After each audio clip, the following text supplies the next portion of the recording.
Coulomb's law in vector form, heading लिखो Coulomb's law in vector form,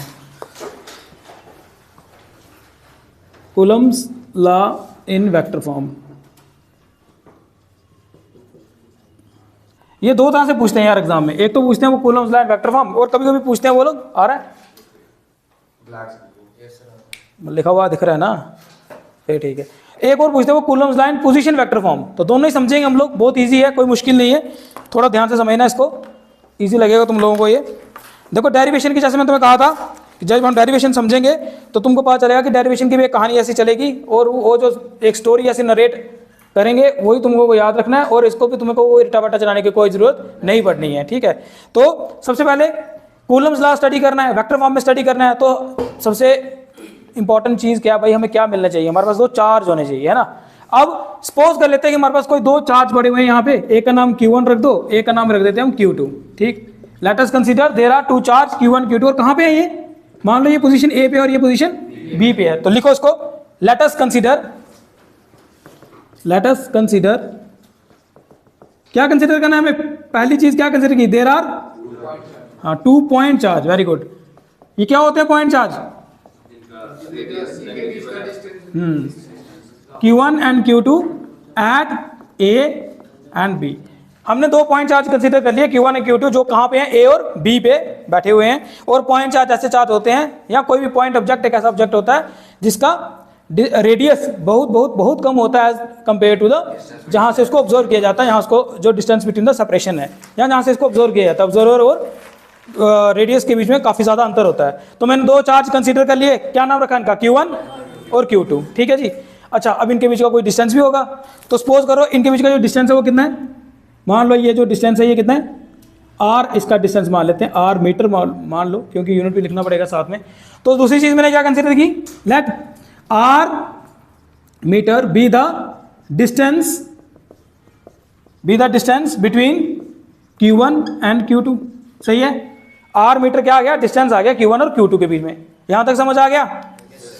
उसके बाद आगे की कहानी देखते हैं। अब क्योंकि हमको कूलम्स लॉ वेक्टर फॉर्म में पढ़ना है, तो हमें अब वेक्टर्स को भी यहाँ पे इंक्लूड करना पड़ेगा। जैसे कि यहाँ पे क्या होने वाला है, एक तो इस पर फोर्स लगने वाली है, तो चलो देखते हैं। और देखो ये है, ये किस तरह की फोर्स लगनी है, अट्रैक्टिव होनी है कि रिपल्सिव होनी है, रिपल्सिव होनी है। क्यों होनी है रिपल्सिव, क्योंकि सेम चार्ज है। तो अब Q1 भी Q2 पे फोर्स लगा रहा है, और Q1 Q2 पे और Q2 Q1 पे फोर्स लगा रहा है। तो इन दोनों को डिफाइन कर लेते हैं। क्या डिफाइन करें, चलो ये देखते हैं। सपोज कर लेते हैं कि ये जो फोर्स लग रही है, कौन सी, ये वाली, इसका नाम रख दो F21, यानी कि it is a force on charge Q2 due to Q1। लगा कौन रहा है धक्का, Q1 किस पे लग रहा है, Q2 पे लग रहा है। तो बनाओ डायग्राम, लिखो F21, लिखो उधर हेयर, बस इसको समझना है, बस तुमने ये लेट अस कंसीडर ध्यान से, अपने आप तुम्हें डेरिवेशन आ जाएगी। लेट F21 बी द, क्या ये, B the force on charge Q2, हाँ Q2 किस, हाँ ड्यू टू चार्ज Q1, हाँ ड्यू टू चार्ज Q1, ठीक है जी। ये F21 एक ऐसी फोर्स है जो Q2 पे लग रही है, और किसकी वजह से लग रही है, Q1 की वजह से लग रही है। Q1 इसको धक्का दे रहा है।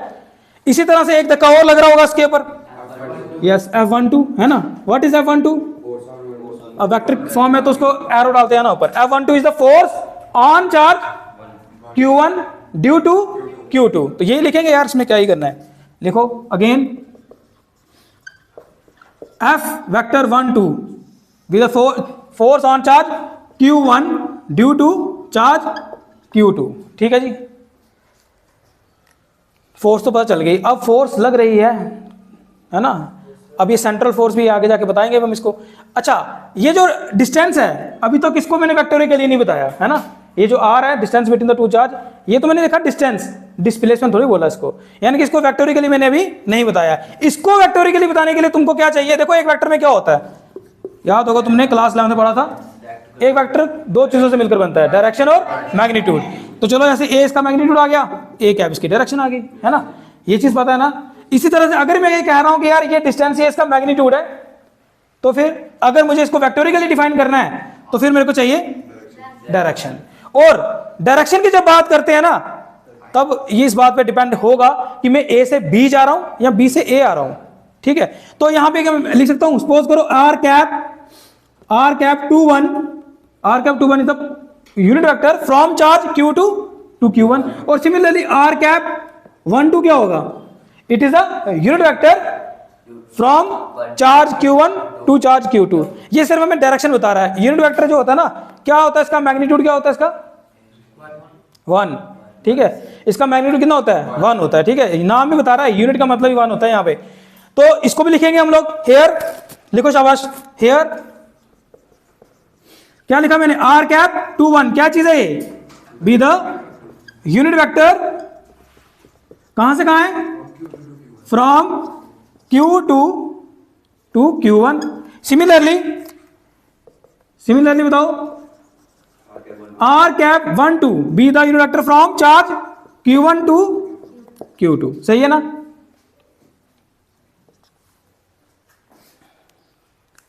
ठीक है, लिखा हुआ समझ आ रहा है।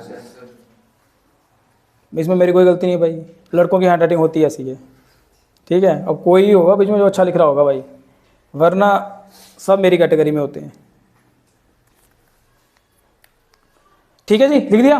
तो अब ये क्या लिखा, ये डायग्राम देख के समझ आ रहा है मैंने क्या लिख दिया, है ना। सबसे पहले मैंने क्या कंसीडर किया, देखो तुमने, मैंने कहा ना कहानी है, क्या कंसीडर करना है, 2 चार्ज कंसीडर करने हैं, ठीक है। कहाँ फिलहाल तो हम, क्योंकि पोजीशन वेक्टर की बात नहीं ना कर रहा हूं मैं, तो यहाँ पे कोई फ्रेम ऑफ रेफरेंस कुछ नहीं है अभी तक, है ना। सिंपल मैंने कहा भाई 2 चार्ज हैं स्पेस में कहीं भी, ठीक है। चलो ये मान लेते हैं कहीं वैक्यूम में है। अच्छा वैक्यूम में होंगे तो अब एक फोर्स यहां लगेगी, एक फोर्स यहां लगेगी। हमने वेक्टोरिकली बताना है वो फोर्स कौन सी है। तो एक धक्का यहां लग रहा है, तो तुम बता रहे हो F21, हम डिफाइन कर रहे हैं इसको भाई। F21 क्या चीज है, it is a force on charge Q2 due to Q1। What is F12, it is a force on charge Q1 due to Q2। अच्छा अब क्योंकि मैंने डिस्टेंस को भी वेक्टोरिकली बताना है, तो मुझे यूनिट वेक्टर चाहिए, इसके बिना बता नहीं सकता हूं। तो अब क्यों लिए मैंने, क्योंकि मेरे को ये दिखाना पड़ेगा कि मैं इस तरफ जा रहा हूं कि इस तरफ जा रहा हूं। अगर मैं यहां से यहां जाता हूं तो आर कैप 2 1 आ जाएगा, यहां से यहां आता हूं तो आर कैप 1 2 आ जाएगा, बस इतनी सी बात है। अच्छा अब अगर मैं कूलम्स लॉ की बात करूं, now according to Coulomb's law क्या कहता है वो, अकॉर्डिंग टू कूलम्स लॉ, हाँ बताओ क्या आएगा। कोई एक फोर्स निकालो, पहले चलो F12 निकालते हैं। व्हाट इज F12, क्या नाम है इसका, it is a force on charge Q1 due to, धक्का कौन लगा रहा है, Q2 लगा रहा है। तो किस डायरेक्शन में फोर्स है, इस डायरेक्शन में है ना F12। तो इसका मतलब मुझे यूनिट वेक्टर कौन सा लेना है, हाँ। तो इसका क्या आएगा आंसर, आपको पता 1/4 पाई एप्सिलॉन नॉट, क्योंकि बात कहां हो रही है, फ्री स्पेस में हो रही है। उसके बाद Q1 चार्ज है, Q2 चार्ज है, और बताओ आर स्क्वायर आ गया, और आर कैप, क्योंकि डायरेक्शन बतानी है ना, आर कैप 2 1 नहीं, it is a force on charge Q1 due to Q2। तो इस तरफ फोर्स, ये वाली फोर्स की बात हो रही है, तो ये लिख दिया हम लोगों ने, ठीक है। सिमिलरली अगर हम इसकी फोर्स की बात करें F21 की, तो बताओ क्या आंसर आएगा, 1/4 pi epsilon not Q1 Q2 divide by R square R cap, क्योंकि क्या चीज है, what is F21, it is a force on charge Q2 due to Q1। तो उसको कौन सा यूनिट वेक्टर बता रहा होगा, ये वाला यूनिट वेक्टर बता रहा होगा, बस इतनी सी बात है। यही इक्वेशन फर्स्ट और सेकंड हमें क्या बता रही है, इसका नाम 1 रख दो, इसका 2 रख दो। Equation first and second defines Coulomb's law in vector form. ये जो इक्वेशंस हैं यही बता रही है कि कूलम्स लॉ को वेक्टर फॉर्म में लिखना होगा, तो कुछ इस तरह से लिख देना, ठीक है। लिखो इसको, लिखो equation 1 and 2 defines Coulomb's law in vector form, लिख दो उसको। R cap 2 1 should be equal to R cap 1 2, equal लिखूं कि नहीं लिखूं, हाँ। और फिजिक्स में खासकर वेक्टर में माइनस का मतलब क्या होता है, कम है, डायरेक्शन अपोजिट है। माइनस का मतलब ये नहीं होता ये गरीब है बेचारा और ये अमीर है, इसका मतलब है इसकी, हाँ, डायरेक्शन अपोजिट है। और अगर तुम यहाँ पे सब्स्टिट्यूट करोगे तो तुमको पता चल जाएगा कि मैंने, करो जरा करके देखो, एक्शन रिएक्शन पेयर कैसा आता है जरा,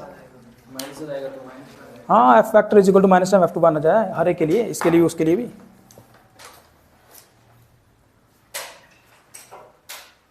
लिखो इसको पूरा, ठीक है, लिखो शाबाश। इसको यहां तक लिख देता हूं। और तुमको नोट्स वगैरह का क्या सीन है, वो कब मिलते हैं, कैसे मिलते हैं, कहां से मिलने हैं, बताओ। क्यों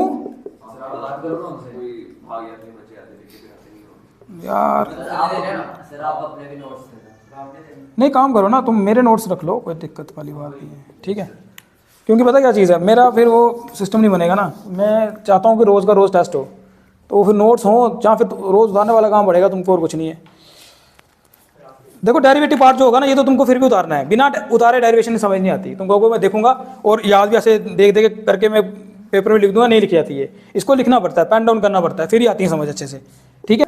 कंसीडर, क्या कंसीडर किया मैंने बताओ? एक 3D कोऑर्डिनेट सिस्टम है, ए 3D कोऑर्डिनेट सिस्टम, ठीक है।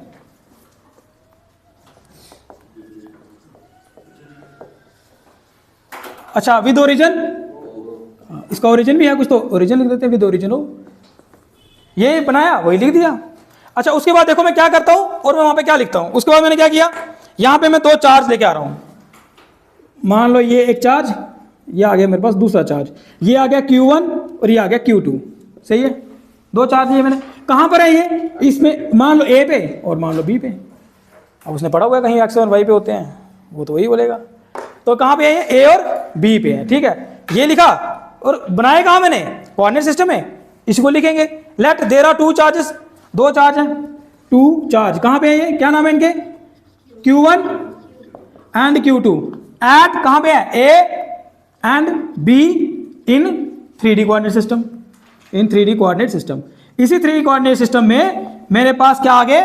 2 चार्ज आ गए, जिसका नाम है Q1 और Q2, और ये कहां पे है? A और B पे है। यही लिखा, यही बनाया और यही वहां पे लिख दिया। उसके बाद क्या नजर आ रहा है आपको? अगर मैं कुछ ऐसा करूं, अगर मैं यहां पर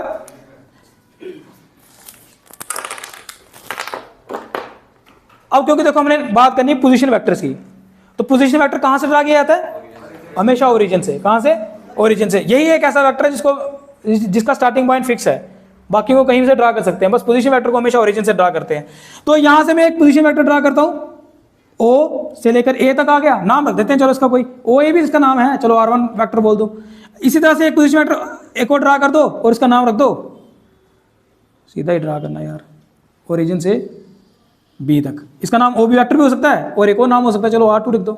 तो मैंने क्या किया, मैंने 2 पोजीशन वेक्टर ड्रा किए, क्या नाम रखा इनका? R1 वेक्टर और R2 वेक्टर। कहां पे? A पे और B पे। यही किया, यही लिख देंगे यहां पे, लेट OA वेक्टर जिसका नाम R1 वेक्टर भी हो सकता है एंड OB वेक्टर जिसका नाम R2 वेक्टर भी हो सकता है, B2 position vectors, B2 position vectors कहां पे है ये? एट A एंड B, सही है, बिल्कुल सिंपल। किसी को अभी तक कोई परेशानी डेरिवेशन में? जो बना रहे हैं एक एक लाइन में उसको लिखते जा रहे हैं, कोई पैराग्राफ में लिखना, स्टेप स्टेप में लिखेंगे हम, ठीक है। तो क्या किया मैंने, एक तो सबसे पहले क्या किया हमने, 3D कोऑर्डिनेट सिस्टम ले लिया, उसके अंदर कोई 2 चार्ज रख दिए। कहां रखे? एक A पे रखा, एक B पे रखा। और अगर पोजीशन वेक्टर से मुझे बताना हो कि A पे रखा हुआ है और ये B पे रखा हुआ है, तो मुझे बताना पड़ेगा OA vector which is equal to R1 vector is the position vector at point A and OB vector is equal to R2 vector is the position vector at point B। सही है, यहां तक समझ आ गया। अब चलो एक चीज और डिफाइन कर लेते हैं, क्या कि A और B के बीच में जो डिस्टेंस है, चलो इस डिस्टेंस को R मान लो। मैंने बोला डिस्टेंस, अभी वेक्टर में नहीं बताया मैंने इसको, ठीक है, टेढ़ा मेढ़ा ड्रा हो रहा है ये, तो इसको रख दो R vector. R, what is R? It's the distance between A and B, तो यही लिखेंगे यहां पे। हमने क्या किया, तीसरी चीज क्या की, R मीटर बार बार नहीं लिखना हो ना, सीधा R ही लिखो, कोई दिक्कत नहीं है। R is the distance between A and B, या Q1 एंड Q2 कुछ लिखो, सही है। R ड्रा कर दिया। अब क्योंकि हमें बात किस में करनी है, वेक्टर में करनी है, तो R से काम चलने वाला नहीं है। इसका मतलब मुझे पोजीशन भी पता, वो क्या कहते हैं इसको, डायरेक्शन पता करनी है। तो कैसे पता करूंगा, जैसे पहले किया, लेट नाम रख दो इसको R21 cap is the position unit vector from 2 to 1। और सिमिलरली R कैप 1 2 क्या है, लिखो लिखो लिखो लिखो, इसको क्या तुमने रटा चलाना है, इसको सिंपल बस बनाते जाओ, लिखते जाओ। Let R cap 21 be the unit vector, कहां से कहां है, from Q2 to Q1। Similarly R cap 1 to be the unit vector from Q1 to Q2। सही है ना, मैंने कहा ना सिंपल वही कहानी है, वही R21, वही सब कुछ, वही R12, R∩1, सारी कहानी सेम चल रही है। अच्छा, अब ये दो चार्ज अगर पास पास रखे हैं तो भाई फोर्स तो लगेगी इनमें, है ना, और हमने कूलम लाई तो निकाल रहे हैं, तो फोर्स तो सारी बात लगनी है। तो इसमें जो फोर्स लगती है, क्या नाम रखा था पहले मैंने इसका, F21 रखा था ना, F21। तो what is F21? It is a force on charge Q2 due to Q1। और सिमिलरली ये क्या चीज है, it is a force on charge Q1 due to Q2, यही है ना, लिखो इसको अगेन। क्या था, F vector 21 be the force on charge Q2 to Q1, और similarly F12 be the force on charge Q1 to Q2। बनाते गए, लिखते गए, सही है, यहां तक समझ आ गया, यहां तक किसी को प्रॉब्लम? और अभी अभी हमने समझा, क्या समझा, ये जो F12 या F21 कुछ भी है, ये किसके बराबर आता है हियर, हमें पता है यार, वेक्टर फॉर्म में भी तो पढ़ा, क्या हो गया, 1/4 pi epsilon not Q1 Q2 divide bye R², यही पढ़ा था ना, R∩21, यही पढ़ा ना अभी तक हमने, तो लिख दो उसको। Now according to Coulomb's law in vector form हम लिख सकते हैं F12 is equal to 1/4 pi epsilon not Q1 Q2 by R² R∩21। अभी तक हम लोगों ने इसको वेक्टर फॉर्म में तो लिख दिया, बट अभी हमने पोजीशन वेक्टर की बात नहीं की हुई है। कहां पे, लॉ में। हमने कुछ नहीं करना, बस एक दो स्टेप में कहीं से पोजीशन वेक्टर लाने हैं और इसमें हमने डाल देने, और हमारी कहानी खत्म हो जानी है यहीं पे। अब पोजीशन वेक्टर को कैसे लाएं, देखें, वही लाने का प्रोसेस क्या है, यहां लिख दूं, बड़ा इतना सा प्लॉट बन जाएगा डुप्लेक्स, ठीक है। तो अब तुमको क्या, तुम्हें याद है याद, triangular law of vector addition, triangular law of vector addition याद है ना?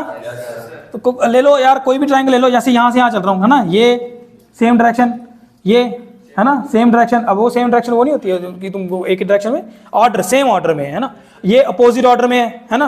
तो फिर अगर मैं यहां पे ट्रायंगुलर लॉ लगाता हूं, no according to triangular, no लगाना जरा triangular law of vector addition, according to triangular law of vector addition. क्या कहता है भाई triangular law of vector addition? According to triangular law of vector addition ये कहता है कि ओ बी वेक्टर जो होगा ना हमारा, ओ बी वेक्टर प्लस दूसरा कौन सा होगा, बी ए वेक्टर, है ना, सेम ऑर्डर में कौन से, यही है बी ए वेक्टर, ये किसके बराबर आना चाहिए, ओ ए वेक्टर, किसके बराबर आना चाहिए, ओ ए वेक्टर, ठीक है। अच्छा, इसको अगर मेरे को बेसिकली पता क्या फाइंड करना है, मुझे ये फाइंड करना है distance between these two charge, वो कौन है, वो तो बी ए है। तो फिर बी ए की वैल्यू किसके बराबर आई, बी ए वेक्टर किसके बराबर आया, O A vector minus O B vector, यही है ना। बताओ फिर बी ए वेक्टर की जगह क्या क्या लिखूं, बताओ what is B A vector. अगर इसको इस तरह से लिखना हो, भाई हर एक वेक्टर के पास दो चीजें तो हैं, मैग्नीट्यूड और डायरेक्शन, सही है ना। यहां पे मैग्नीट्यूड कितना है, आर है ना, तो यहां पे आर लिख दूं, ठीक है जी। और इसमें डायरेक्शन कौन है, कहां से कहां जा रहे हो तुम, बी से ए, तो कौन सा वाला यूनिट वेक्टर लेना है, ये कि ये वाला ना, तो लिखेंगे R∩21, ठीक है जी, बन गया वेक्टर। इसी तरह से ओ ए वेक्टर क्या है, यही तो है पोजीशन वेक्टर, पोजीशन वेक्टर ना ये, तो ये क्या वैल्यू इसकी, R1 वेक्टर लिख दूं, R1 vector minus what is OB vector, बताओ R2 वेक्टर, ठीक है जी। यहां तक की कहानी समझ आ गई ना। अच्छा, अब चलो ये भी हमारे कहीं काम आएगा। अच्छा, अब मुझे बताओ कि अगर मेरे को एक काम और करना हो, इसको अगर सिर्फ मैग्नीट्यूड में लिखना हो, किसी वेक्टर को सिर्फ मैग्नीट्यूड में अगर लिखना है तो कैसे लिखेंगे, मतलब उसकी यूनिट वेक्टर नहीं लिखेंगे, इन मैग्नीट्यूड अगर लिखूं मैं, इन मैग्नीट्यूड, तो यहां पे सिर्फ आर लिखूं, और इसको कैसे लिखूंगा फिर, मॉड में लिखते हैं ना, तो ऐसे लिख दो उसको R1 vector minus R2 vector, तो मेरे को दोनों फॉर्म में मिल गया ये, एक तो वेक्टर फॉर्म में भी R और मैग्नीट्यूड फॉर्म में भी R in terms of position vector. This is R vector, this is R vector in terms of position vector. ये तो R1 R2 तो पोजीशन वेक्टर थे ना, और ये भी क्या है, ये भी R वेक्टर है इन terms of unit position vector. भाई इट इज R वेक्टर, ये तो R है ना, distance between the two charges, तो अगर यूनिट वेक्टर साथ लगे तो बन गया R वेक्टर। ये R वेक्टर है किसकी टर्म में, इन terms of unit position vector, और ये क्या है, ये भी वही R है इन terms of position vector, magnitude of position vector. अब अगर हम इसको यहां सब्स्टिट्यूट करने की कोशिश करें तो हो सकता है कि काम नहीं बन सकता, हमारा बन सकता है, लेकिन एक काम अभी और अड़चन है हमारे पास, क्या, एक प्लॉट और बनाना पड़ेगा। नाउ अगर इसका नाम रख दो कुछ, इक्वेशन नंबर 1 रख दो, again taking equation 1, taking equation 1। अभी भी लिखना मत, अभी बस एक थोड़ी सी बात है उसको समझ लेना फिर लिखना। क्या है मेरे पास equation 1, F1 1 2 vector is equal to 1 by 4 pi epsilon not Q1 Q2 divide by R square R cap.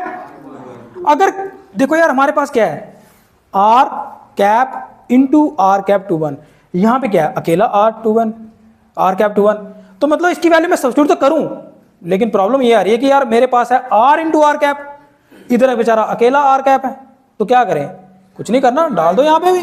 अगर कर दूंगा यहाँ पे मल्टीप्लाई तो क्या हो जाएगा भाई, डिवाइड भी करना पड़ेगा फिर, है ना, बराबर तो रखना पड़ेगा हिसाब किताब। तो यहाँ आएगा Q1 Q2 divide by R cube R R cap 21, बराबर तो रखना पड़ता है ना। गुलाब जामुन तुम्हारे घर में डब्बा आया हुआ है, एक तो तुमने खा लिया, फिर तो कुछ तो रखना पड़ेगा, है ना, काट के उल्टा करके एक और रख दिया, बस बन गया काम। बस वैसा ऐसा ही है। अब यहाँ पे हम R तो रख रहे हैं, लेकिन डिवाइड भी तो करना पड़ेगा। अच्छा आप बताओ क्या आप सब्स्टिट्यूट कर सकते हैं?